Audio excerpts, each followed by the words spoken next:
দুই ভাইকে মৃত্যুও আলাদা করতে পারেনি। দুই ভাইয়ের মরদেহের মাঝে রয়েছে শিশু আরাফাতের মরদেহ।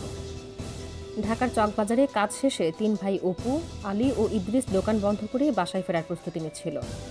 এক বন্ধুর ফোন পেয়ে ছোট ভাই ইদ্রিস দোকানের চাবি বড় ভাইদের বুঝিয়ে দিয়ে বেরিয়ে যায়। পাশেই খেলা করছিল বড় ভাই অপুর ৩ বছরের ছেলে আরাফাত। আর এমন সময় ঘটে বিস্ফোরণ, ছড়িয়ে পড়ে আগুন, মারা যায় পরিবারের ৩ সদস্যই।